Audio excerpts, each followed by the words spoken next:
பாலா சாஹிப் தேவரஸ் என்கின்ற RSS தலைவர் ஒருவரை நான் சந்தித்தேன். அப்போது எங்களை என்ன நீங்க RSS சேருங்கன்னு கூப்பிட்டாங்க.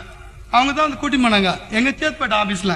நான் கேட்டேன், நீங்க எங்களை சேரன்னு கூப்பிட்டுக்கிறீங்க, உங்க கட்சியின் லட்சியம் தான் கேட்டேன். To unite Hindu people and establish Hindu ராஜ்னார். இந்து மக்களை ஒன்று சேரணும், இந்து ராஜ்யத்தை உருவாக்கணும். அப்ப whom you consider as Hindus, யாரார நீங்க இந்துக்களாக கருதுகிறீர்கள் என்று கேட்டேன். அவர் சொல்றார், those who following the religion, the gospel of Hindu religion are called Hindus. Do you consider SC மக்கள் இந்துவான? ஆமானர். Do you consider Sikhs Hindus? ஆமானர். Do you consider Buddhist Hindus? ஆமானர். அப்ப do you consider Christian and Muslim Hindus? Though they are foreigners, foreign religion.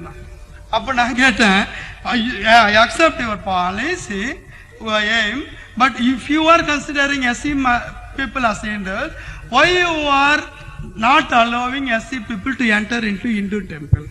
Hindu